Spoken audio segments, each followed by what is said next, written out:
días. ¿Quién vive en Nicaragua? Gente que no vende patria. Bienvenidos y bienvenidas a Sin Fronteras. Hoy es miércoles 8 de febrero de 2023. Con Byron José Baltodano y con Carlos José Hurtado cuando son las 6 de la mañana con 29 minutos. Sin Fronteras, la revista con William Griggs Vivado. En la primerísima 91.7 y 105.3 FM.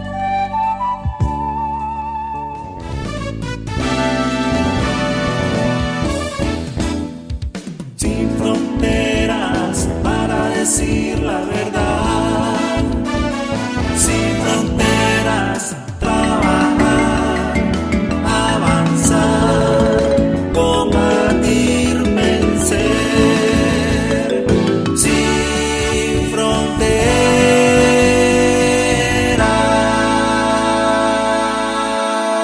6 de la mañana con 33 minutos. Yo no creo que exista un solo nicaragüense o ciudadano del mundo que haya visto las imágenes del horror que viven los pueblos de Turquía y de Siria que no esté conmovido, conmocionado, impresionado. Hay muchos adjetivos y hay abundante información en las redes. Te metes a TikTok, te metes a Reddit, te metes a Facebook, a Twitter, a Telegram, lo que querrás, a YouTube, y te encontrás cosas que te ponen los pelos de punta. Es literal eso. Claro, lo que supera, y fíjate qué bonito eso, supera las tragedias a los niños y a los adultos que han ido logrando sacar vivos de los escombros. Pero la destrucción es impresionante, es impresionante. Hasta este momento puede ser que mientras esté hablando ya actualizaron la cifra, pero hasta hace una hora son 5.894 fallecidos en Turquía. Y en Siria en total son 2.200 y algo. ¿Por qué y algo? Porque hay una parte de Siria que está ocupada por Estados Unidos y sus terroristas. La parte noroccidental. Y hay otra parte también de Siria, en la frontera con Irak, que está ocupada por Turquía y por otra gente. Entonces ya suman más de 8.000 muertos y eso va a seguir subiendo. Es imposible que eso se quede ahí. Van a ser como 20.000 muertos en total. Y cuidado solamente en Turquía, porque es que la destrucción es tan grande. Recuerden además que el terremoto ocurre antes del amanecer, hora de Turquía, nos llevan 10 horas. Entonces la gente estaba dormida. Y fueron edificios completos de 8, 10, 12 pisos de apartamentos que se desplomaron durante y después. Mucha gente no pudo salir porque las escaleras se quebraron, no podían salir. La primera planta quedó toda vireca. Entonces la gente tal vez podía salir de su apartamento, pero ya no podía pasar de determinado piso. Es un espanto lo que ocurrió, es un espanto. ¿Por qué quiero insistir en esto? Porque hay que sacar lecciones para nosotros. Pero primero quiero contar cosas. La ciudad más destruida se llama Antioquia. Es la cuna del cristianismo. Ahí es donde el apóstol Pablo empezó a predicar, en Antioquia. Quedó destruida. Es donde más muertos hay. Más de 1.000 contados hasta ayer. Es una pila de edificios derruidos.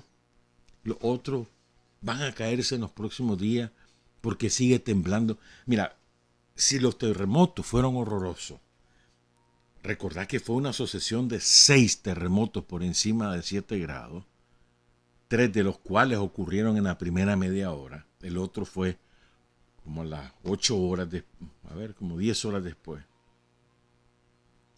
Entonces, si a eso ya es horrible, en el terremoto de las 2:30 de la tarde del lunes, hora de ellos,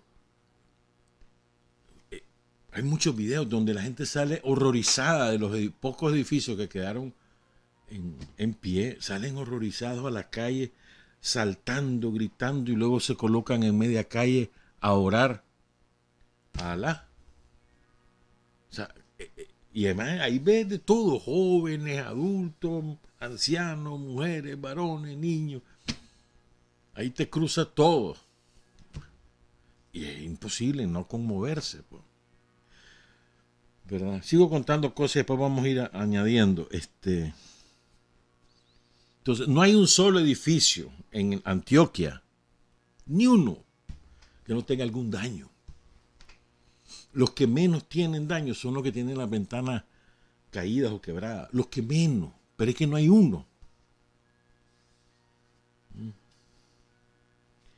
Decía una señora que sobrevivió al terremoto en medio de los escombros de su casa, decía: Antioquia ya no existe, se terminó. Hay una historia ahí de una señora de 80 años que una vecina la logra salvar lanzándola fuera del piso, y abajo alguien la agarra, o sea, la familia, y se salva la ancianita. Y la vecina murió porque ahí nomasito vino otro temblor y la aplastó. La señora quedó tan afectada que quedó con la mente fuera de la realidad, y no sabe que la vecina, que es la que la salvó, ya murió, y solo pregunta por ella.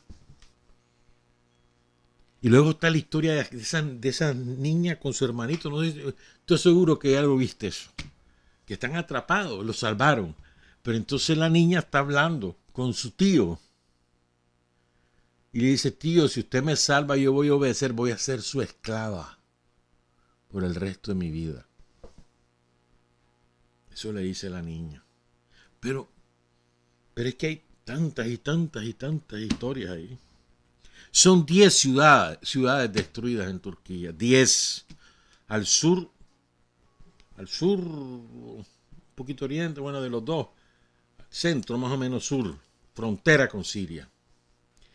Aquí está un mapa. Le voy a presentar 3 mapas para que nos ubiquemos. El primer mapa es donde queda la principal zona afectada por el terremoto.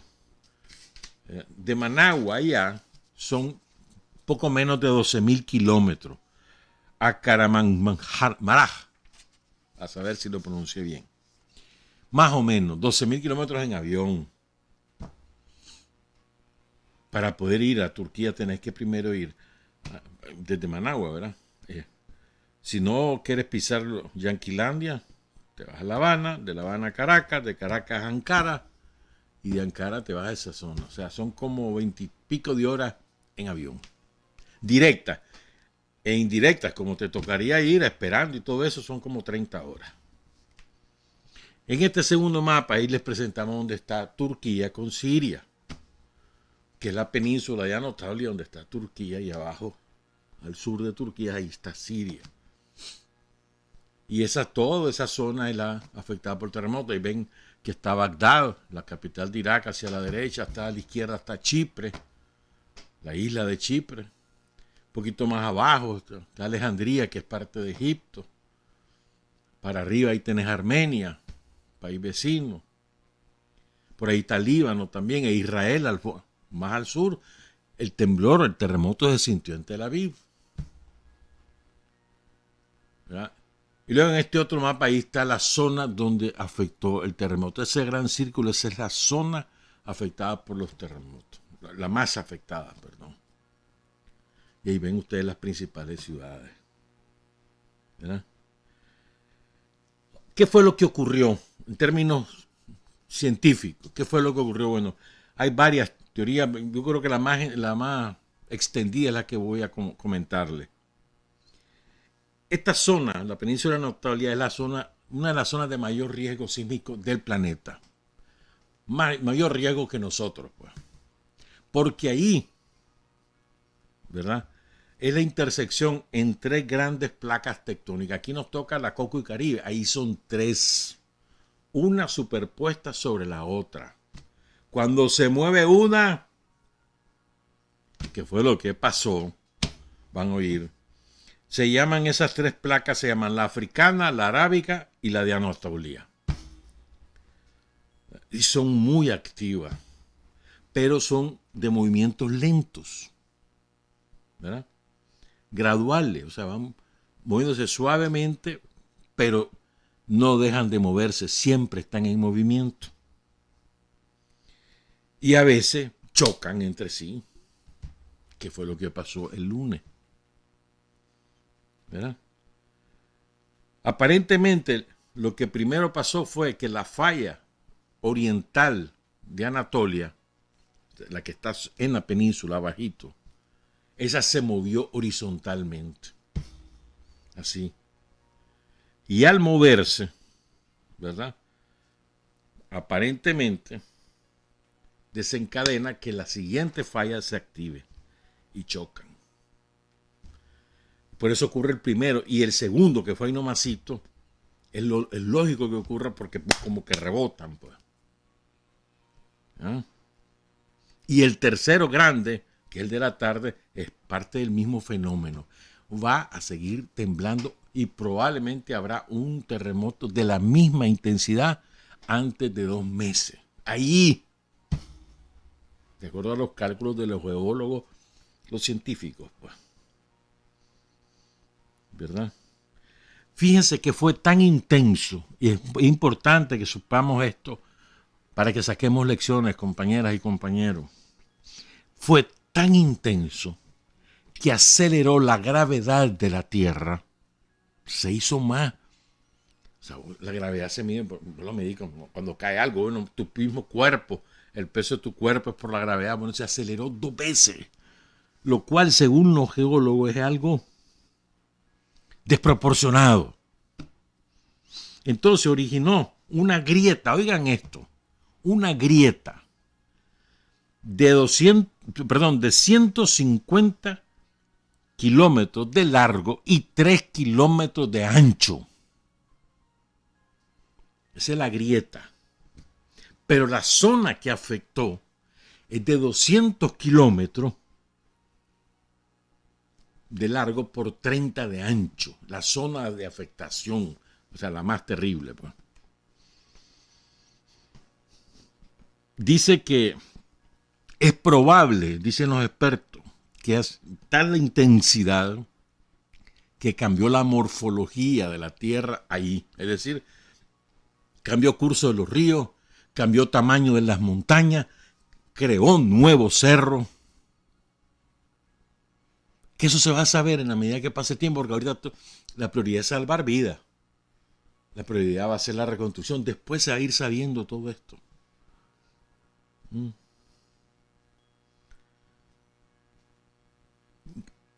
Si vos crees que es horrible lo del terremoto, más horrible, o sea, hay algo que lo agrava. Es que en este momento es invierno en Turquía. Entonces nieva y la temperatura cae a -0. Entonces esos millones de seres humanos en Turquía y en Siria que perdieron sus casas están afuera sin nada con qué cobijarse. ¿Vos te imaginas pasar la noche sin tener con qué cobijarte? Lo que están haciendo son fogatas y se apretujan los unos a los otros para sentir el calor. Entonces veía ahí un video donde hay una cola de gente que va buscando que le den cobija, lo que sea. Y entonces en el video sale una señora de mediana edad con una chavala. Y entonces solo le dan una cobija. Entonces dice, solo una pude conseguir, pero al menos vos le dices a la chavala, no te vas a enfriar. Pero la chavala va llorando, pero ¿por qué lloras? Le dice, es que dejé la llave en el apartamento, en la casa, y la casa se derrumbó. Mira qué triste, ya es una niña traumada. ¿Verdad? ¿Qué más? Entonces, dice que esa cifra de que acelera la gravedad a 2 puntos, a 2 G, esa es la manera de medirlo. Dice que ni los astronautas llegan a esa velocidad cuando se suben a una nave. Imagínate vos. Dice, no hay edificio que soporte ese nivel. Se podrían hacer construcciones que lo resistieran, pero tendrían un precio muy elevado. Y esto es importante. No había construcción, por muy antisísmica que fuera, que lo resistiera. Donde vos ves que quedan edificios en pie y al lado hay destrucción, es porque allí no pasó la falla o los cimientos de uno soportaron a otra. Esa es la explicación que dan ellos. Yo no me pregunten a mí. Aunque también hay que decirlo, por ejemplo en Siria, gran parte de la destrucción es porque la mayor parte de las viviendas son antiguas. Y además recuerden, Siria ha estado sometida a una guerra espantosa, brutal, durante ya casi 8 años por Estados Unidos y la OTAN. Entonces no hay inversión en mantenimiento de nada, hay una emigración enorme. Ha ido regresando gente, pero todavía eso es espantoso. Y hay una parte que está ocupada por Estados Unidos para robarse el petróleo. ¿Vos te imaginas pasar allá afuera sin comer? Porque no hay comida. No hay comida. Estamos pasando la foto, ¿verdad? No hay comida. No hay comida. No tenés con qué cobijarte. Estás en angustia. A lo mejor quedó parte de tu familia ahí. Vos viste el video ese donde 12 miembros de su familia murieron en la casa. 12. Madre, padre, hijos, esposa, tío, hermano. 12. Y te voy a contar ahora esta historia en 5 fotos. Que es lo que yo creo que estas son las fotos que más de la historia de los videos, que ya te decía, la de los 2 niños, los niños que no se lograron salvar. Pero esta serie de fotos es la más conmovedora. Incluso hay gente que dice, bueno, hay medios vistos, sí, titulares, la foto más desgarradora del terremoto de Turquía. La foto que rompió el corazón del mundo. Fue captada en Kahramanmaraş por un fotógrafo turco de la agencia France Press, AFP, que se llama Adem Altan o Altan. Este hombre que ustedes ven ahí, que seguramente ya han visto esa foto, se llama Melmut Hanser. Entonces él está en su casa. Ese era lo que fue su casa. Le está tomando la mano a su hija de 15 años, que se llama Irmak. Irmak. ¿Verdad? Ella estaba dormida al momento del terremoto. Se derrumba aquello, le cae encima esas losas, pero queda viva. Entonces el señor, que no estaba en la casa a la hora del terremoto, se acerca y le toma la mano. Eso es lo que uno ve en la foto, las manos nada más. Y así pasó horas. ¿Verdad? Vean ustedes la expresión de ese hombre.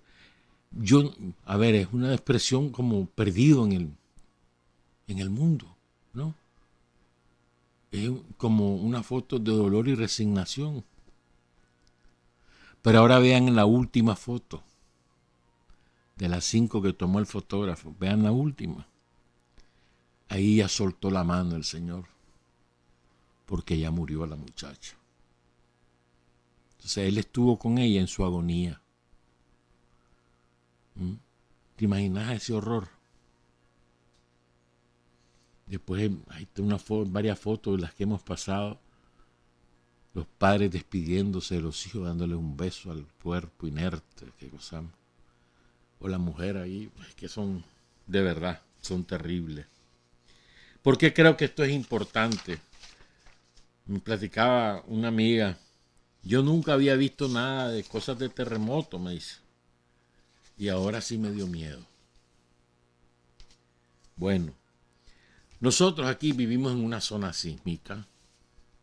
Año con año se hacen 3 o 4 ejercicios multiamenazas, se denomina, porque no solo somos zonas sísmicas, pues somos zonas proclives a un maremoto, somos zonas proclives a erupciones volcánicas, somos zonas proclives a desbordamiento de ríos, a lluvias intensas, deslizamientos, a huracanes. Entonces aquí hay de todo, ¿verdad? Entonces, el otro día les comentaba, ¿no? Estuve conversando brevemente con el doctor Guillermo González, que es el director presidente de SINAPRED, y nos estaba explicando cómo funciona. A mí me parece que ese es, digamos, el área de salud en Nicaragua y SINAPRED son los que mejor sintetizan el modelo de sociedad que hemos ido construyendo. Creo yo, pues. El doctor González me decía, nosotros no tenemos estructura. Tenemos un equipo a nivel central y muere. No hay una oficina de SINAPRED, por decir algo, en Guaspán, no. O en San Carlos, no. O allá en Somotillo, no. Hay un equipo central. Y luego el SINAPRED lo constituye el polo organizado.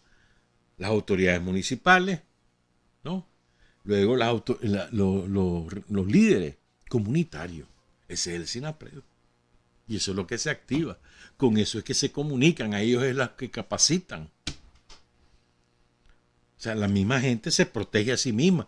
Y se le ayuda con las cosas de los especialistas que conocen, que no sé qué. La gente es la que determina el sitio donde te vas a refugiar. Que por lluvia, y ubican dónde, mira, este local es bueno, aquí no la amenaza de deslizamiento, aquí nos protegemos bien, la misma gente. Y buscan la ruta, por dónde va a irse todo el mundo hacia ese lugar, o a varios lugares, dependiendo. O sea, donde mejor se sintetiza, creo yo, el modelo nuestro, es ahí en SINAPRED y en salud comunitaria. Todas las brigaditas de salud, las parteras, todo lo que es el tendido de salud, que es enorme. Y el SINAPRED. Para que el SINAPRED se activa cuando hay emergencia, pues. Y el sistema de salud es todos los días del mundo. Pero creo que el doctor González y todo su equipo han hecho una magnífica labor. Lo que pasa es que aquí en la ciudad, y eso es lo que nos perdemos nosotros, compañeras y compañeros. Creemos que ¿para qué? En el campo no es así, porque ahí la viven cada invierno. Cada invierno la viven, entonces ya saben que eso les puede pasar, entonces mejor prevén. Aquí no, aquí en Managua somos irredentos, soberbios. Vos debes tener tu ruta. ¿Por dónde vas a salir?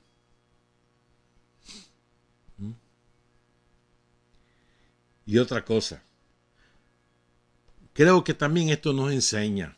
Yo le decía ayer a esta amiga, mira, decía yo tengo agua, y es verdad, te van a mi casa y van a encontrar 6, 7 botellas de litro, de 2 litros, de las que se venden de agua, llenas de agua que las renuevo cada 2 semanas.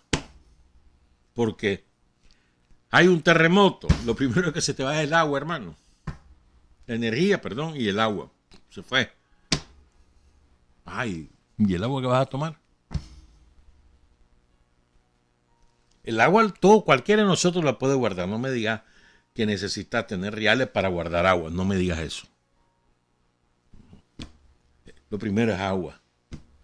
Lo segundo, antes de las cosas que debes tener limpia tu salida. Es decir, no pongas silla, ni mesa, ni mueble, ni nada. Limpia la salida desde tu cuarto hasta la puerta. Limpia. De manera que ocurre un terremoto en la noche, entonces se fue la luz, voy a saber que está limpia esa salida, entonces ya sabes por dónde ir. No vas a ir tropezando y te caes, no, va limpio eso. Otra medida que es elemental. Tus chancletas, tus chinelas de gancho, lo que se te ocurra ponerte en los pies, al pie de la cama, o de la tijera, o de lo que sea donde durmas. De manera que te levantas por el movimiento, pum, cae en los pies. ¿Por qué es importante? Porque si salís descalzo, muy probablemente te vas a herir las patas. ¿Y quién te va a curar en un terremoto? ¿Quieres más? Tus papeles, tus realitos, las cosas de mayor valor, ponerlos en una bolsa plástica, o varias bolsas dentro de una sola, y los pones en un lugar que solo vos sabés, pero ya sabes cuál es, no muy escondido, porque no, en el apuro no lo hayas, pero sí que voy a saber dónde está, de manera que solo jalás una mano a la bolsa y jale para afuera. Que la escritura de la casa, que el testamento, que la foto que más querés, lo que sea, en una sola bolsa. Y ahí puedo seguir. Tenés que saber qué hacer. Bueno, estás dormido, estás acostado, te levantás, ¿qué vas a hacer? Te puedes poner debajo de la cama, sí, debajo de una mesa también, en posición fetal, nada más que de lado. Debajo de una puerta, el marco de una puerta. A veces en una esquina. Tenés que aprender eso. Para después ver por dónde vas a salir. Y en el barrio, ponete de acuerdo con todo el mundo. ¿Para dónde van a ir? Al primer patio que encuentren, hermano, vacío. A lo mejor es una casa que tiene un gran patio. Pues ahí te va. ¿Quién va a andar diciendo que es propiedad privada en un momento como ese? O al parque, o al patio de béisbol. Por último al basurero, pues, pero un lugar despejado. Te voy a dar otro consejo que va a parecer propaganda, pero no lo es. Fíjense, esto está pasando en Turquía hoy. Como muchas de esas ciudades no tienen energía y no hay internet. ¿Dónde se están informando? Por la radio. La radio es indispensable en emergencias como esa. Es muy poco probable que todas las radios de un país queden destruidas. Es muy poco probable. Entonces, en un radio podés captar, si se fueron las de tu ciudad, entran las de otras ciudades. Siempre es así. Yo me acuerdo en el terremoto del 72. ¿Cómo nos enteramos nosotros de lo que estaba pasando? Por las radios hondureñas y las ticas. Pero yo no, la que recuerdo es la radio HRN de Honduras. A las 5 de la madrugada informando, Managua está destruida. Y nosotros no salíamos de nuestro asombro porque creíamos que solo era una casa donde vivíamos. Todo el chavalera, aquella Marín Becipote con mi mamá y mi papá. Entonces, la radio, ¿qué significa tener radio? No es que le vas a conectar a la energía, ¿qué energía? Batería. Te digo algo más, una lámpara.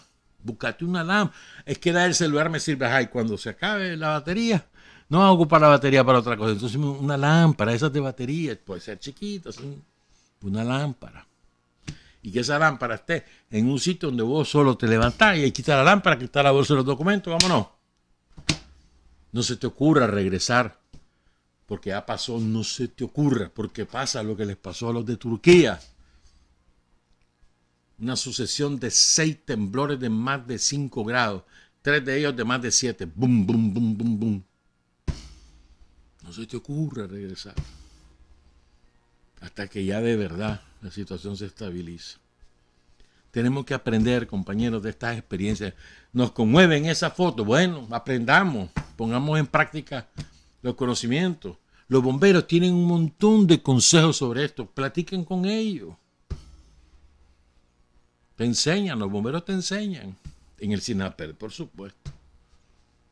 Entonces yo creo que lo que debemos es extraer lecciones para que no nos pase, porque no, miren, puede ser mañana o puede ser dentro de 20 años, pero de que va a pasar, va a pasar. Vivimos en una zona sísmica.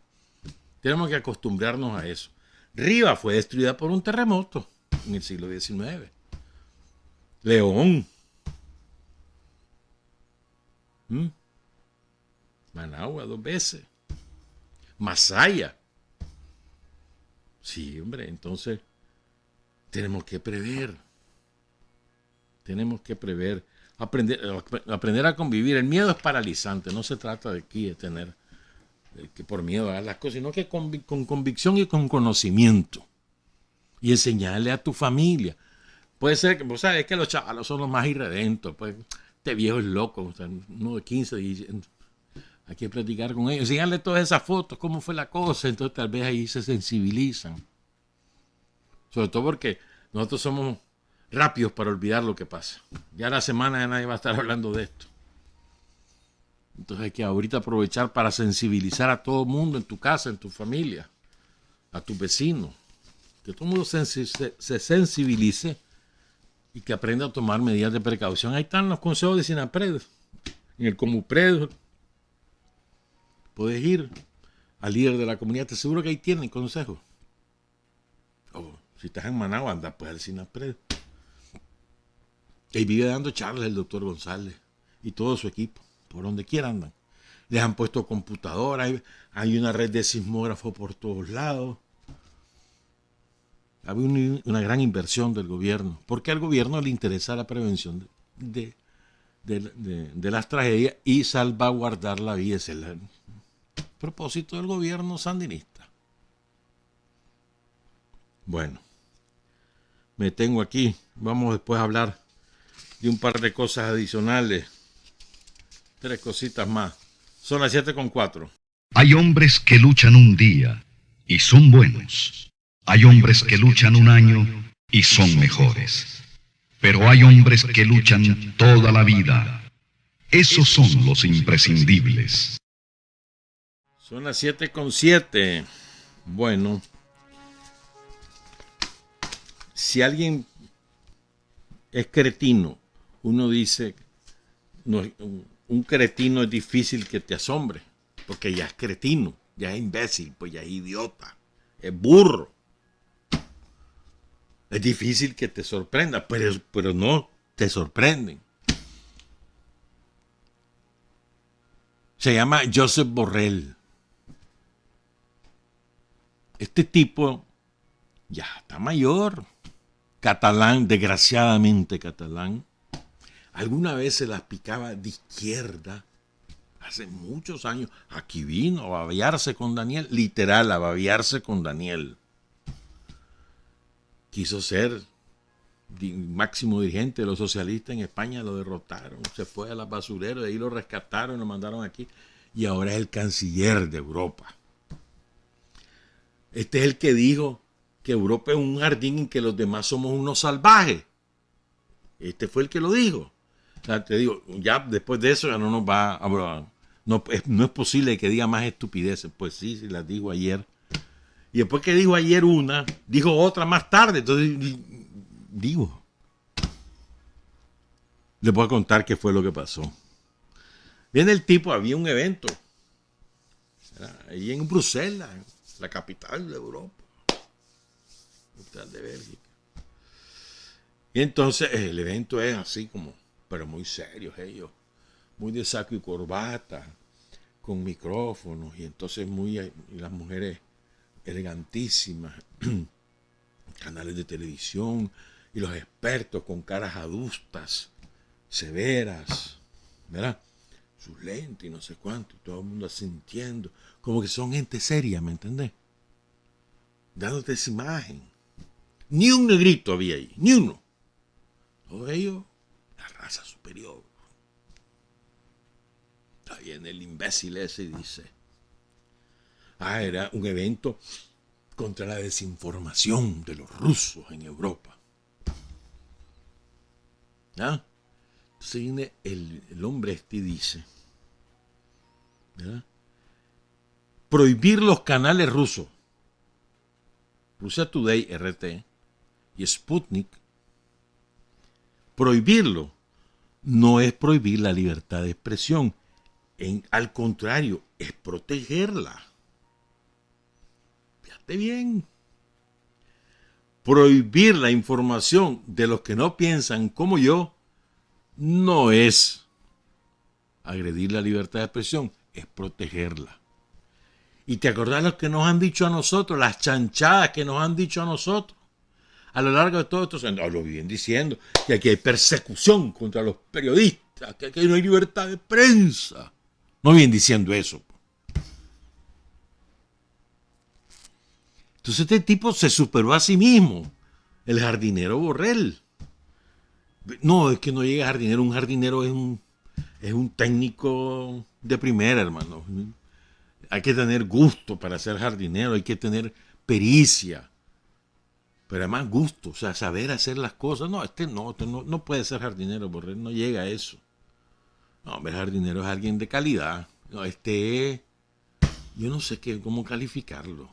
Este es el de los que anda limpiando los excrementos de los elefantes, de los tigres. Eso es. Limpia caca. Y ni a eso, porque ni siquiera sabe limpiarla. Eso es Borrell. Joseph Borrell se llama este tipo. Bueno. Entonces uno dice, bueno, ya después de esto ya no nos supera. Este es el mismo que dijo que ellos son un jardín y que nosotros somos una selva de salvajes, de trogloditas, de primitivos, de, ¿cómo es que se llama? De caníbales. El mismo es. Y ellos ahí, la civilización, el jardín lindo, que no sé cuánto ahí. Ahora dice que cerrar, que impedir que los pueblos de Europa lean, vean, oigan medio ruso, prohibir eso, que eso es proteger la libertad de expresión, dice. Porque es que los rusos son mentirosos. Es que los rusos están inventando cosas. Y no tienen capacidad en los pueblos europeos de discernir qué cosa es verdad y qué cosa es mentira. No piensan, pues no tienen formación. Hay que darles eso todo masticado. Ese es Europa. O sea, está al descubierto la doble moral. Que no me vuelvan a hablar de libertad de expresión nunca más. Ninguno de ellos. Que ningún embajadorcito de estos que andan por aquí, incluso esos que presentaron credenciales ante Daniel el lunes, que no se les ocurra hablar de eso. Que no se les ocurra. Que no se les ocurra hablar de que ellos son defensores de la paz. Nunca, jamás. Están al descubierto. Como los mentirosos, doble moral y guerreristas del mundo. El que ya no quiera ver eso es porque no quiere. Porque forma parte de esa cloaca. Del limpiacaca de Borrell. ¿Verdad? Entonces, si vos creías que ya no puede ser más estúpido este hombre, pues fue más estúpido luego, el mismo día, ayer. Poned cuidado. El canciller de Rusia, Sergei Lavrov, anduvo en varios países de África la semana pasada y antepasada. Regresó a Moscú, después se fue a Bagdad y ahora ha andado en otros países. Ahorita está en Mauritania, si mal no recuerdo. En otros países de África, Sudán del Sur y demás. ¿Estamos claros? Entonces, en Mali. Entonces, bueno, llega Lavrov. Viene el imbécil el limpiacaca de Josep Borrell. Y escribe en su Twitter. Dice el tipo. Es fácil ir a esos países porque los enredan.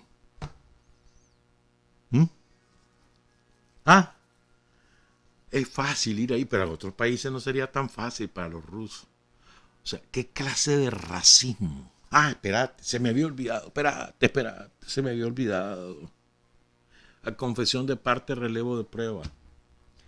En eso mismo que dijo en Bruselas Borrell, de que cerrar los medios rusos es defender la libertad de expresión. Ahí mismo confiesa que ellos y los yanquis han financiado a los medios tradicionales rusos que son anti-Putin y antipatria. Los han financiado desde hace varios años. Y dice el tipo, lo más cínico, no lo voy a decir cómo porque no quiero ponerlos en evidencia. Es que de verdad. Y revela ahí cómo han ido haciendo. O sea, no cómo han ido financiando. Cuál es la lógica de su estrategia. Pero de lo más descarado. Si Rusia hiciera lo mismo, financiando medios en Europa, sería un escándalo mayúscula. Cerrarían todos esos medios. Lo mismo han hecho aquí. Décadas. Literalmente, décadas. Lo que pasa es que hasta que nos hartamos. Hasta que Daniel dijo, hasta aquí llega. Se acabó.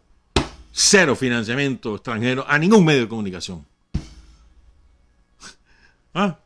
Nosotros lo hacemos y somos dictadura. Lo hacen ellos. Es defender la libertad de expresión. Pero así de descarado, Borrell, lo oíste. Entonces dice que hay que crear, hay que hacer más, que no han hecho lo suficiente, que van a capacitar a los embajadores, sobre todo a los que están en América Latina, porque allí no saben, no entienden lo que estamos haciendo, no saben que estamos defendiendo. Nos está diciendo burro, que no podemos pensar por nosotros mismos. Y así como le dice el limpiacaca, le dice eso, lo mismo le dice a su ciudadano. Dice, ustedes son burros, por eso les tenemos que decir lo que lean y lo que no lean. Chame ese trompo en la uña. ¿No? Entonces viene el arroz. Regreso ahora a lo que pasó en Europa, ¿no? Digo, en África. Entonces que llega allí, ¿verdad? Y entonces, y le dice a este tipo, es fácil andar ahí y engañarlos a esto. Así, lo escribió, no es que lo escribió en Twitter. Entonces, oigan lo que le dice Lavrov. Después te voy a contar lo que le dijo la Sájarov a Borrell sobre esto de la libertad de expresión. Pero es que quiero ir primero con Lavrov. Dice Lavrov.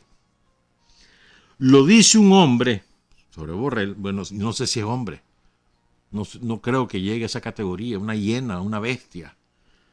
Que no sabe ocultar el carácter racista de su visión del mundo.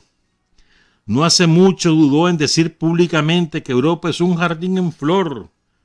Él es el jardinero, ya te dije que no llega a esa categoría. Pero Europa está rodeada de una jungla, de la que el jardín en flor está amenazado, por lo que el jardín debe tener más cuidado con la jungla. No hay nada que añadir sobre quién y cómo trata las necesidades y los intereses de los países africanos. Rusia, no tenemos nada que ocultar ni de lo que avergonzarnos. Oigan esto, miren, a mí me gusta esto porque antes no lo hacían. Es una rectificación de Putin en su gobierno. Rectificación, porque antes de la operación militar especial no lo hacían. No recuperaban lo que la Unión Soviética hizo, lo que significó en el mundo. Y ahora lo hacen cada vez con mayor frecuencia. Me gusta eso, están corrigiendo. Entonces dice Lavrov, no tenemos nada que ocultar ni de lo que avergonzarnos. Estuvimos en el origen de la liberación de África del yugo colonial. Y es verdad. La Unión Soviética, dice con nombre y apellido Lavrov, fue uno de los principales impulsores de la declaración sobre la concesión de la independencia a los países y pueblos coloniales de 1960. Y no fue una imitación, como Boris Johnson calificó recientemente los acuerdos de Minsk, sino un verdadero acto histórico que selló la caída del dominio colonial. Y es verdad. Es verdad. Ahí empezó todo. Argelia, el Congo, todos los países de África que estaban, lo que vivieron esos pueblos, es inenarrable, hermano. Es inenarrable. Es espantoso lo que ha vivido África y que ignoramos muchas veces en América Latina y en otras partes del mundo. Nosotros vivimos horrores, pero es que lo de África es, en mi opinión, es 1000 veces peor lo que ha vivido África. Solo con el secuestro de sus habitantes. Secuestraban, de cada 10 que secuestraron para convertirlos en esclavos, solo uno llegó a más de 30 años, de cada 10. Los secuestraban en sus aldeas, en sus casas, en sus chozas, ¿verdad? Sobre todo a los jóvenes, a los mayores, los mataban en esa aldea. A los mayores. O que no tenían suficiente fortaleza, ahí los asesinaban. Se llevaban a los físicamente, aparentemente, pues, sanos y fuertes, mujeres y varones, sobre todo mujeres menores de 15 años, esas eran las que más les gustaban, ya sabes por qué. Y los secuestraban, los metían en un barco hacinado, solo les daban agua y un poquito de pan en esa travesía que en aquellos tiempos era de semanas enteras entre África y América, sobre todo Estados Unidos. Llegaban allá, los subastaban, porque es verdad, los viernes negros, ¿dónde crees que salen? Porque los viernes negros había baratija de negros. Por eso es terrible decirle viernes negro a los viernes de rebaja. Es terrible. No hay que hablar de ese nombre. Cuando se habla de comercio, que es los viernes negros en octubre. No repitan eso. De ahí viene eso, los viernes negros. Solo imagínate el horror que ha vivido en esos pueblos de África. Pues. Y no te sigo contando. ¿Quiénes se hicieron con reales? Curas que eran dueños de empresas que se dedicaban a la esclavitud de negros. Curas. Reyes, reinas, príncipes, que hoy son grandes familias de fama ahí en Europa. Fortunas inmensas se hicieron en Gran Bretaña, en el Reino Unido, los ingleses, en Estados Unidos, en Europa, toda Europa. Es España, hermano. Repleta de gente que traficaba con seres humanos. Vaciaron África de seres humanos. Sembraron el horror, la gente se fue a meter fuera de las costas para que no llegaran los piratas a secuestrarla.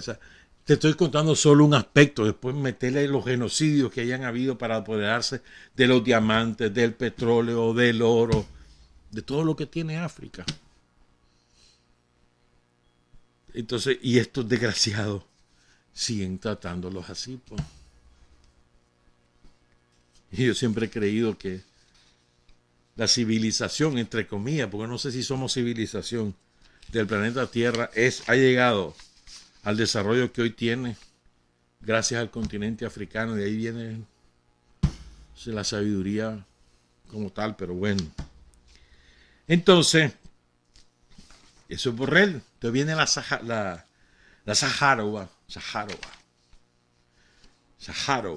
que es la vocera, la guapísima vocera de la Cancillería rusa. Y escribió lo siguiente, que me parece una delicia. Una delicia. Cómo le responde a Borrell y toda su jauría de hienas, de lobos salvajes, de lobos, o de perros salvajes. O sea que la manada de perros es aún peor que los lobos. La manada de perros salvajes ahí en las sabanas africanas. Peores que los lobos. ¿Cómo serán? Estos son, es una claque eso. Es que sobran los insultos. Podría parecer insulto, pero realmente es una descripción. Cuando vos decís, Borrell es un limpia caca, lo estás describiendo, no lo estás insultando. Él es eso, pues, y él quiere serlo. Cuando le decís que es hiena, no le estás diciendo un insulto, es la descripción de lo que ellos son. Todos ellos. Reyes, reinas, príncipes, presidentes, jefes de gobierno, toditos. ¿No? Ahí no se salva ni uno, hermano. Toda esa Europa decrépita. Entonces viene la Zaharova y reescribe lo siguiente. Una maravilla, hermano. En el Tercer Reich, el tercer reinado de Hitler, porque Hitler es el Tercer Reich. Segundo fue a finales del siglo XIX y este es el tercero, dice Hitler, ¿verdad?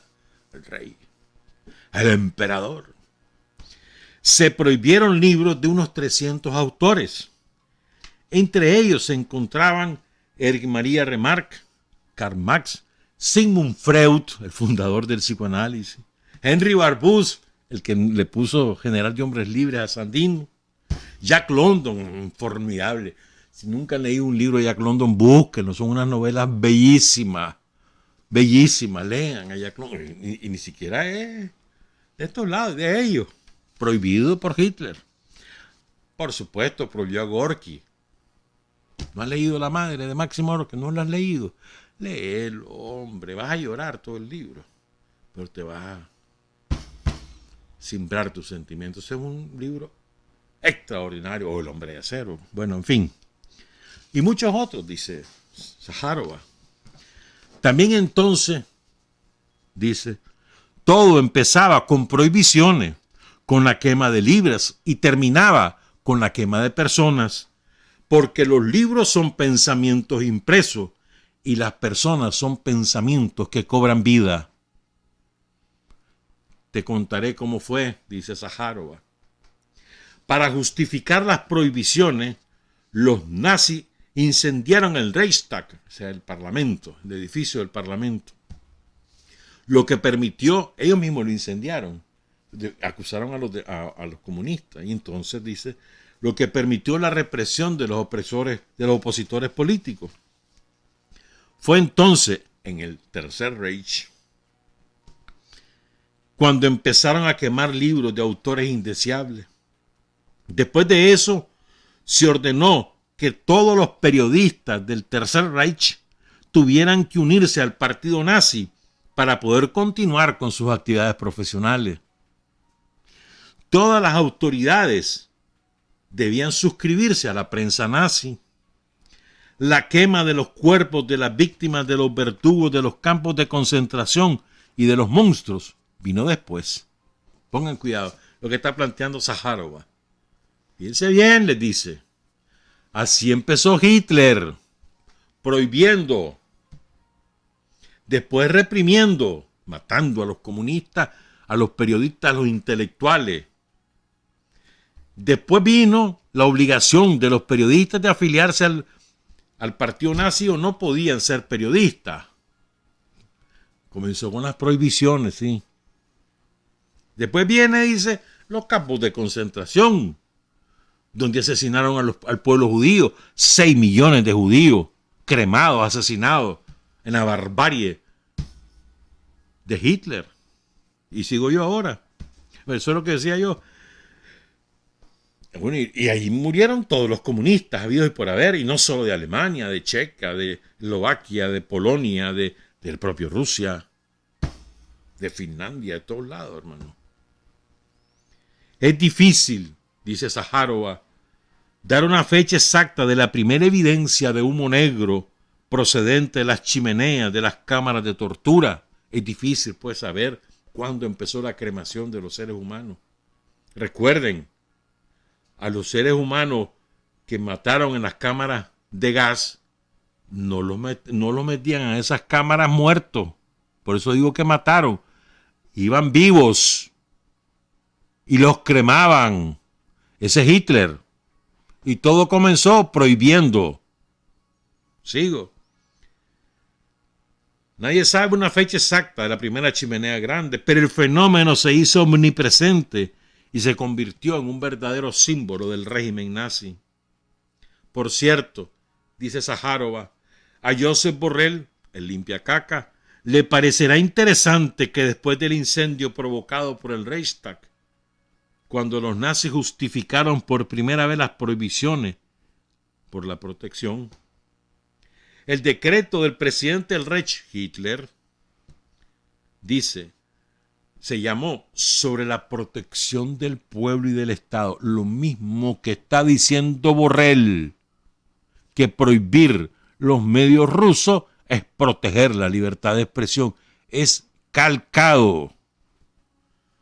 Y ese decreto de Hitler fue aprobado al día siguiente del incendio, lo tenía preparado, porque él mismo lo manda a quemar. Y sentó las bases para la prohibición de la vida política libre en Alemania. Más tarde, ese recurso retórico usado ahora por Borrell y la práctica jurídica correspondiente se utilizaron repetidamente en el Tercer Reich. La ley de protección de la sangre y el honor alemanes prohibió los matrimonios interraciales. ¿Vos sabías eso?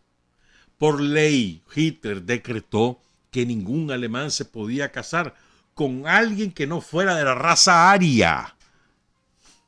No solo los negros, sino cualquiera que no fuera de ellos. Eslavo, latino, chino, indio. No, prohibido por ley. Eso es lo que siga, vas a ver, por ahí van. Y la ley de protección de los símbolos nacionales que prohibió usar algo diferente que no fueran los símbolos nazis. La bandera de la suástica, la calavera, esa que usan ahora los soldados ucranianos y todos los símbolos, esos mismos, solo eso podían usarse, solo esos símbolos se podían usar en Alemania nazi. Y sigue la Zaharova. Han pasado décadas. En Alemania esas leyes fueron abolidas Y los libros ya no solo estaban permitidos, sino que además, para expiar nuestros pecados, instituyeron un día del libro, ahí en Alemania, para conmemorar los incendios de libros de 1933. Fueron nuestros soldados, los del Ejército Rojo, de la Unión de Repúblicas Socialistas Soviéticas fundadas por Lenin. Fueron los soldados de la Unión Soviética los que devolvieron a Europa su rostro humano. La historia es cíclica.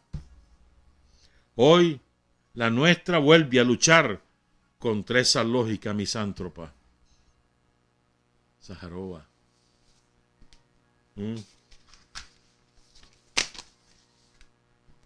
Puchica, mano. Si no lo estuviéramos viviendo, diríamos es imposible esto. No, hombre. O sea, hace 10 años, no, hombre. Sí, hace 10 años.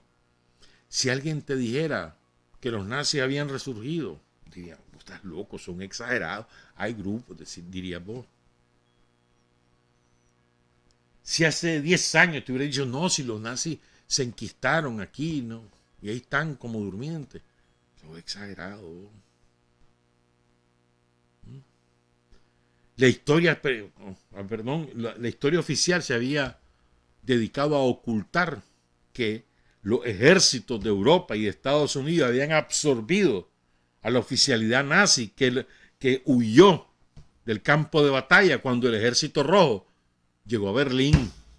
Ejércitos completos de Hitler se fueron a rendir a Bélgica, a Francia, a Dinamarca, a Holanda. Los metieron presos unos cuantos meses, después criminales de guerra. Después los pusieron no solo en libertad, les dieron trabajo. Y fundaron los servicios de inteligencia de Italia, de Francia, de España, de Gran Bretaña. Fueron absorbidos por el MI6. La CIA se funda con nazis. Pero todo eso nos los ocultaron. Lo metieron debajo de la alfombra para que los demás no se dieran cuenta, solo ellos. Entonces el nazismo nunca murió. Es como a ellos les encanta a los yanquis y a los europeos hablar de las células durmientes de los yihadistas. Bueno, ellos son los que inventaron las células durmientes. Ellos son. Y todos ellos siguieron haciendo trabajo ideológico. Compraron medios de comunicación, canales de televisión, por ejemplo, diarios, radio. Tienen páginas web que aparentan ser así como muy equilibradas. Son los nazis. La ideología nazi, ¿qué es la ideología nazi? Que la raza aria es la superior, que los demás somos seres inferiores, que ellos están llamados a ser los gobernantes del mundo, los dueños de la riqueza, y que ellos tienen potestad para decidir quién vive y quién no, y privilegiando a su raza. Es verdad, si piensan. Nosotros somos descartables para ellos. Nosotros los nicas, por supuesto. África, Asia, todo el mundo es descartable porque ellos son la raza superior. Los designados por Dios. Ellos lo dicen, no lo digo yo. Esa es la lógica nazi. Contra esa lógica estamos luchando. Los nicaragüenses aportando un granito chiquito, pero aportamos. Rusia en primera fila del combate. Defendiendo con sangre su libertad y su derecho a existir. Y de paso defendiendo la nuestra. Literalmente con sangre. No se nos olvide, hermano. Si Rusia es derrotada, que no lo va a hacer, pero si fuera derrotada, se instala en el mundo entero esa ideología. Y que nos agarren confesados. Por eso, Rusia debe vencer sí o sí. A como sea, hermano. Son las 7:34. Una cosa más antes de reflexionar sobre otras cositas. Chocho, ando suelto la lengua ahí. Bueno. En Brasil, un día de esto, creo que fue ayer, echaron preso al jefe de la Policía Federal en Brasilia y a otro más, no me acuerdo quién, responsabilizándolos por no haber tomado medidas para impedir la destrucción de los edificios de Plan Alto, de la sede del Parlamento, el Tribunal Supremo Electoral y la Corte.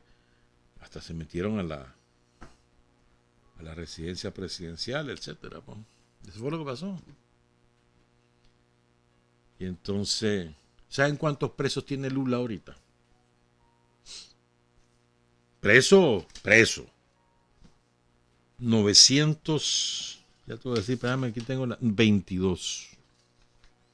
922, solo en Brasilia. Los que estaban en los campamentos, que son parte de los que se metieron ahí, no son todos, por supuesto. Los tienen presos y ya sometidos a juicio. Los acusan de participación en actos antidemocráticos, asociación criminal, incitación a la animosidad de la Fuerza Armada contra los poderes constitucionales, o sea, que se sublevaran, y depredación del patrimonio histórico.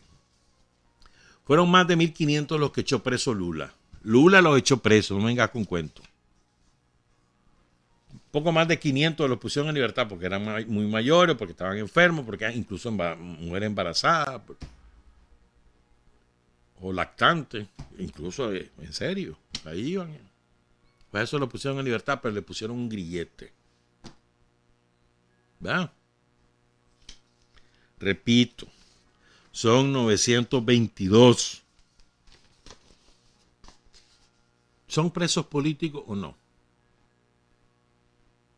¿Qué decís vos? ¿Están presos por ser bolsonaristas o están presos por haber intentado un golpe de Estado? ¿Por qué están presos? Y aquí en Nicaragua, los tranqueros, los jefes de los tranqueros están presos porque eran o porque son antisandinistas o porque intentaron un golpe de Estado. Entonces, para Brasil está bien la lógica. Sí, quisieron hacer un golpe de Estado, qué barbaridad, se metieron y se robaron los sillones y no sé qué, y los ventanales, sí. No hubo un solo muerto. Aquí mataron a más de 250, porque aunque hayan sido tranqueros muertos por las fuerzas policiales y la policía voluntaria, la provocación de esa muerte es de ellos, no es nuestra. Ellos provocaron esa muerte. Ellos mataron a más de 250. Ellos trajeron francotiradores y asesinaron policías.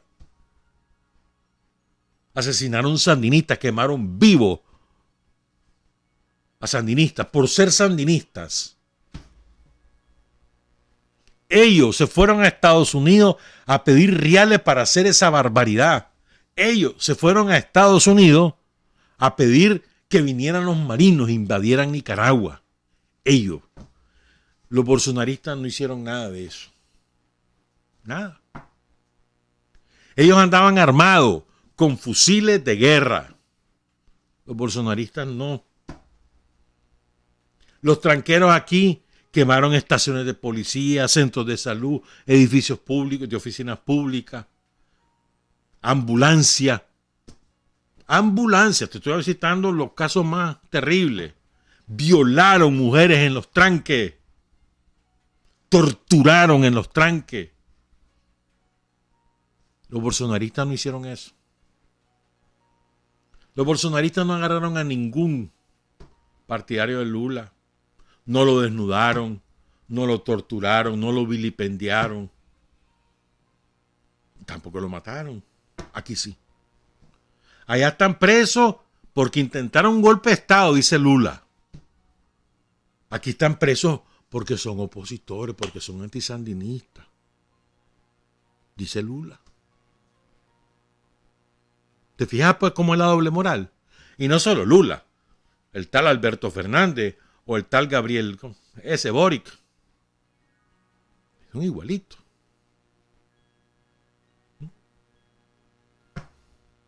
Allá fue un golpe de Estado. Y eso, llegan los europeos y dicen que barbaridad, estos bolsonaristas que más lo que son, que le quisieron dar un golpe a Lula, Lulita, vení, mi muchachito, todos lo iban a abrazar. A nosotros nos juzgan. Somos dictadura, somos antidemocráticos, aquí hay una violación enorme de derechos humanos. Esos españoles, todos esos medios asquerosos de España. Chica, volver la doble moral. Lula, que aprenda. Nosotros no le hemos dicho a él de que esos que capturó son prisioneros políticos. No los metemos. Vemos los hechos, sabemos qué hechos hay. Tenemos nuestras propias conclusiones. Él los metió preso, los va a juzgar, que déle viaje. Los va a liberar, pues que los libere, es cosa de él. Pero en cambio él se cree el juez y nos dice qué hacer y qué no hacer. Y ese cancillercito que tiene ahí, que es un agente de la CIA, ahí anda cada rato, dice juicio sobre nosotros. ¿Ves? La doble moral no es potestad de los europeos ni de los yanquis, es de todos los que son partidarios de ese sistema,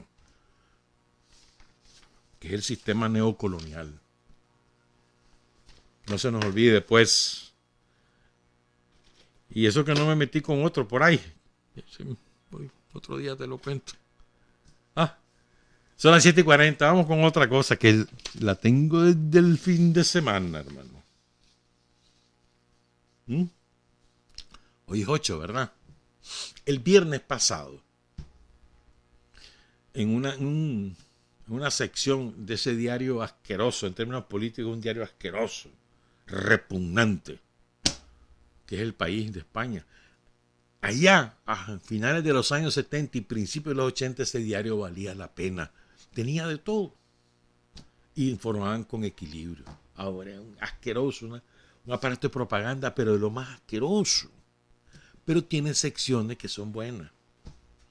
Porque no se contaminan de ese asco que te digo, de esa asquerosa visión del mundo, que ellos son los seres superiores. No. La sección cultural, a veces la sección deportiva. Entonces, una sección cultural de farándula y esas cosas, que se llama Ícono, publicaron una entrevista al que yo considero, para mí, pues, voy a pecar porque yo no soy ningún experto en estas cosas, el mejor actor vivo de los que yo conozco, pues, que es Anthony Hopkins. Ya tiene 85 años, de origen inglés, británico, pues. A ver, te digo quién es. ¿Has visto la película El silencio de los inocentes? ¿La has visto? No, qué barbaridad, mano. Del 93, eso. Qué vergüenza. Tienen 30 años esa película. 5 minutos actuó ese hombre ahí. 5 minutos.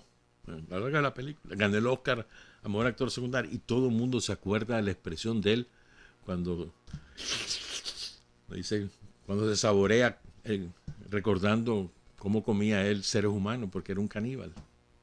Caníbal Lecter. Con Jodie Foster, que ganó el Oscar a mejor actriz. Ya fue la mejor película. Lo que queda del día. El padre, que acaba de protagonizar, ganó su segundo Oscar con esa. Bueno, hay un montón de películas de ese hombre. Pero además, este hombre tiene un sentido común admirable, creo yo.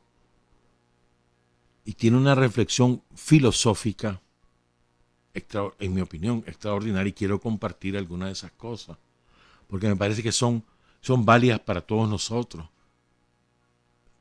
O sea, nos dan una visión del mundo desde, fíjate bien, no solo desde su experiencia como ser humano, como ser humano y como actor, sino desde su edad. Desde sus 85 años. Es importante lo desde su edad. Pues sabes que este hombre no tiene ningún complejo. Tiene una cuenta de TikTok. En serio. Y en una de esas el viejito se puso a bailar merengue. Ya sabes que los británicos, los anglosajones son torpes para bailar.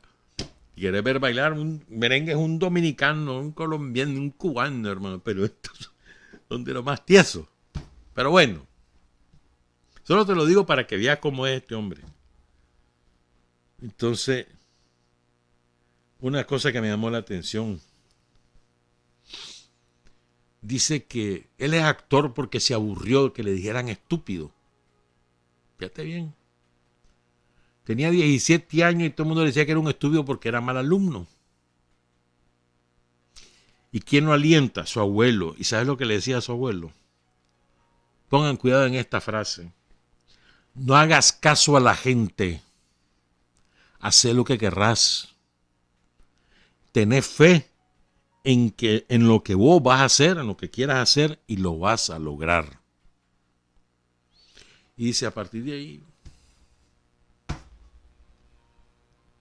¿no? Sigo, porque eso es apenas el comienzo. Trabajo duro, pero procuro disfrutar, evitar la intensidad y ser feliz. Cuando era joven, dice, era joven y ambicioso, pero al envejecer te das cuenta que no es para tanto. Trabajar duro, pero disfrutar. A veces se nos olvida, ¿verdad? Trabaja duro, sí, pero disfrutarlo con alegría. No te amargues. Lo más importante de lo que voy a contar no es eso, si ahí van a oír. Dice él, ahora disfruto de mis métodos de trabajo y me resulta menos duro a los 85 años.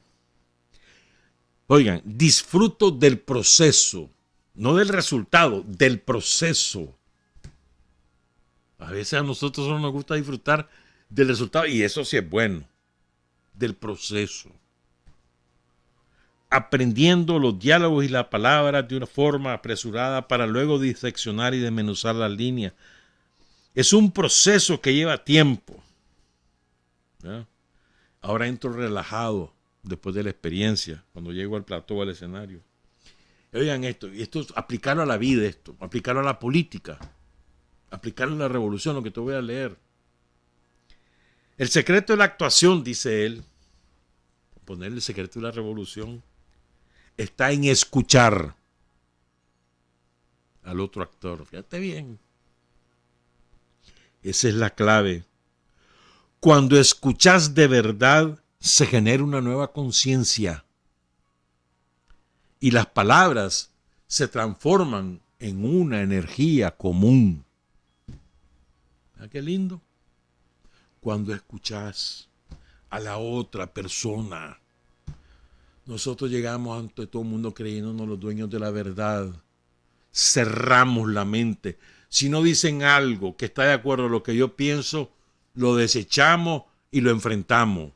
Y nos negamos a aprender, a abrir esa mente, a tener la posibilidad de hacer síntesis entre lo que otros piensan y lo que yo pienso. Síntesis. Para, como él dice, para tener una energía común, pero somos cerrados. Hay una frase que vos te la sabes, ¿verdad? Esa persona es más cerrada que él, eso. Bueno, cuando te fanatizás, no hay manera que te puedas comunicar. No hay forma. Cuando te crees el dueño de la verdad, no hay forma que puedas escuchar. Carlos Fonseca no insistía en eso. Vos lees sus escritos y eso está presente en muchísimos de ellos. Escuchar. Y es lindo la manera como lo dice Anthony Hopkins. Cuando escuchas de verdad, se genera una nueva conciencia y las palabras se transforman en una energía común. Y oigan esto. Quizás suene extraño, dice, pero siento que no puedo otorgarme el mérito de nada de lo que he hecho. No sé por qué, pero sí sé que pensarlo de esa forma, que no me puedo atribuir el mérito de nada, me libera de mi propio ego. Todo en la vida es buena suerte, dice Hopkins. Bueno, ya esa es otra conclusión. Pero fíjense qué interesante, ¿no? Él dice, cuando yo no creo que yo soy la mamá de Tarzán, me siento libre de mi propio ego. Y es verdad. Hay algunos de nosotros que creemos que la revolución existe porque nosotros participamos. Y creemos que ese mérito nos lo tienen que tributar, que nos tienen que pagar por ese mérito, porque somos los que hicimos la revolución. Sin mí, Daniel no hubiera ganado en el 2006. Sin mí, el Frente no hubiera ganado en el 79. Sin mí, el pueblo no hubiera derrotado a la contrarrevolución en los 80. Sin mí, no hubiéramos defendido los derechos del pueblo contra el neoliberalismo en los 90. Y muchos de nosotros no nos creemos así, ¿no? Y hay que ser humildes, pues. A mí me cuesta, a todos nos cuesta renunciar a ese ego y decir, hombre, no, hombre, si yo no tengo mérito de nada, esta es una obra colectiva. Yo, sin los demás, no soy nada. Dice Anthony Hopkins, una de las cosas buenas de envejecer es que se abandonan las caretas. Ya cuando ya estás vivo, te importa un pito, mano. ¿Verdad?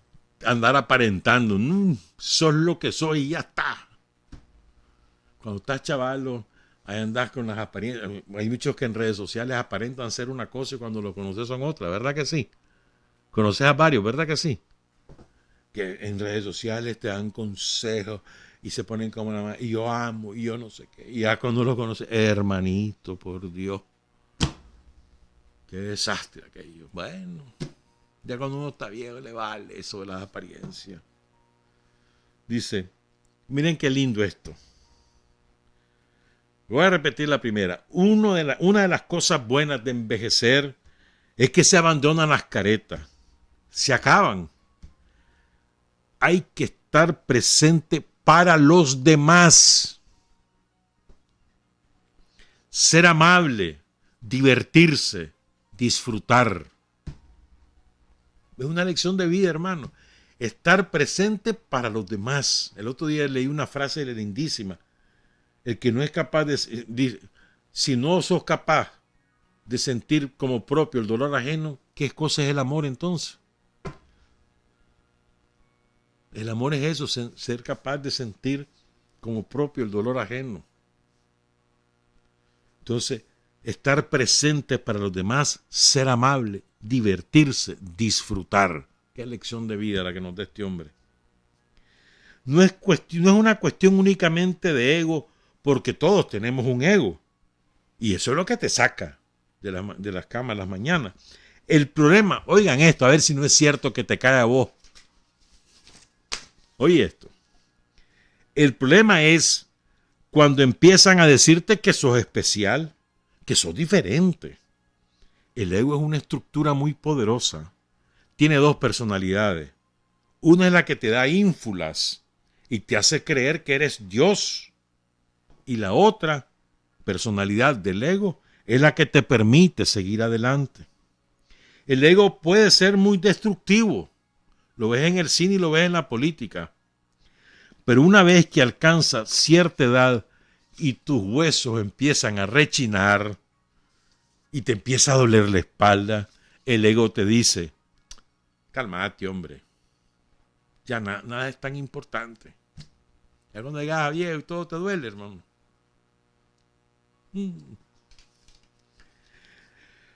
Oigan, sigo con las reflexiones de Hopkins. No me va a dar tiempo, ¿verdad? Porque son las 7:53, pero es que son preciosas. Y son reflexiones de vida, pero que también son reflexiones, por lo tanto, que también te sirven como militante, hermano. Si una reflexión de vida, una reflexión para un militante.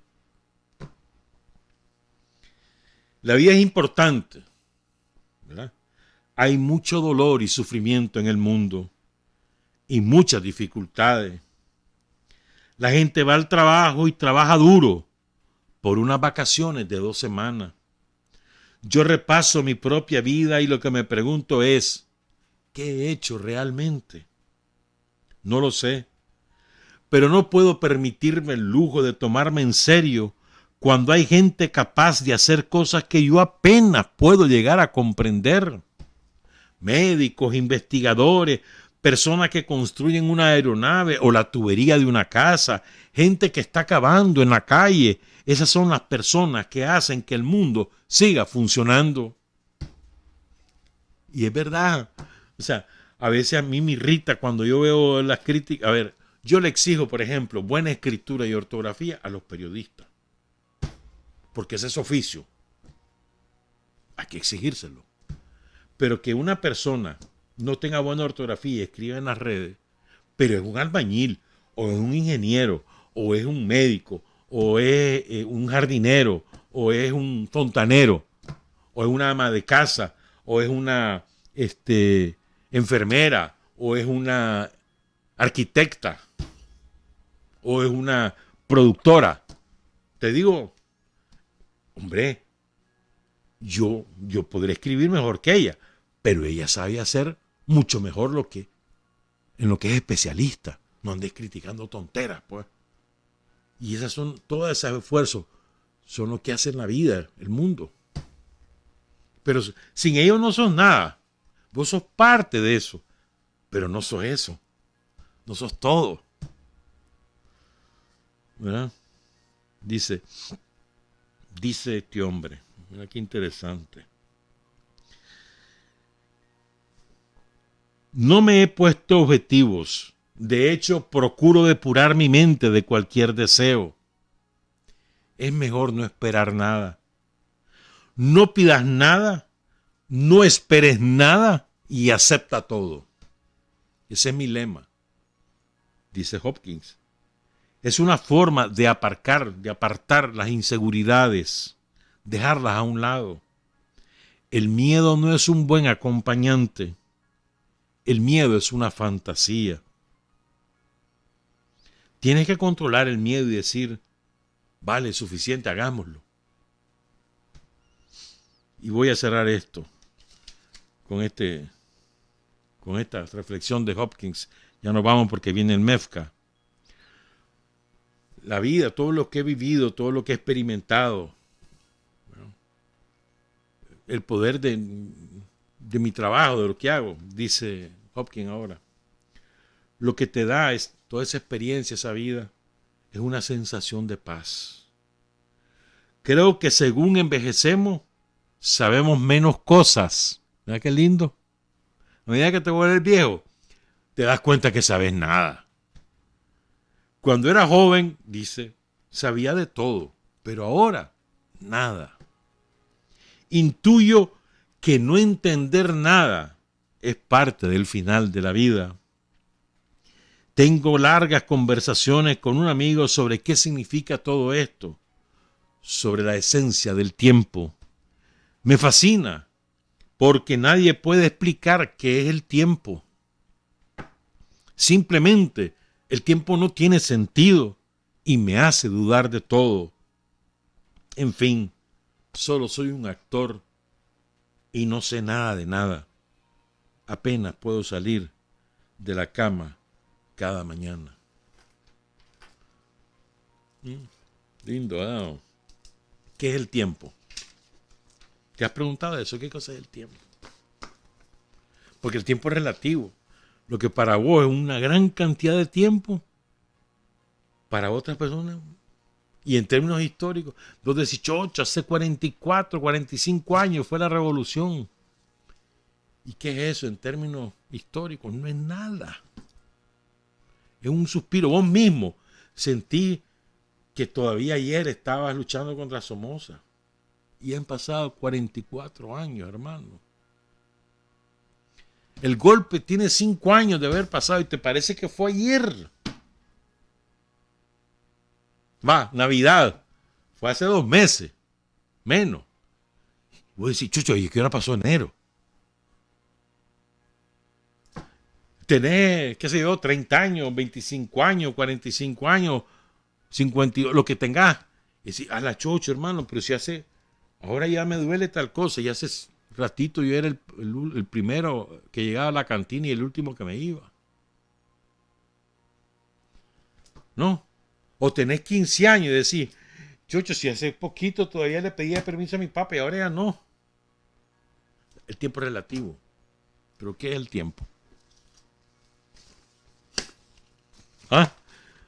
Me acuerdo de la película aquella, Lucy. ¿Has visto esa película? Ahí tiene una teoría del tiempo, otro día te la cuento. La 7:59, trabajar, avanzar, combatir, vencer, paz y libertad. Revolución es sentido del momento histórico. Es cambiar todo lo que debe ser cambiado. Es igualdad y libertad plenas. Es ser tratado y tratar a los demás como seres humanos. Es emanciparnos por nosotros mismos y con nuestros propios esfuerzos. Es desafiar poderosas fuerzas dominantes dentro y fuera del ámbito social y nacional. Es defender valores en los que se cree, al precio de cualquier sacrificio. Es modestia, desinterés, altruismo, solidaridad y heroísmo. Es no mentir jamás ni violar principios éticos. Es convicción profunda de que no existe fuerza en el mundo capaz de aplastar la fuerza de la verdad y las ideas. Revolución es unidad, es independencia, es luchar por nuestro sueño de justicia para Cuba y para el mundo, que es la base de nuestro patriotismo, nuestro socialismo y nuestro internacionalismo.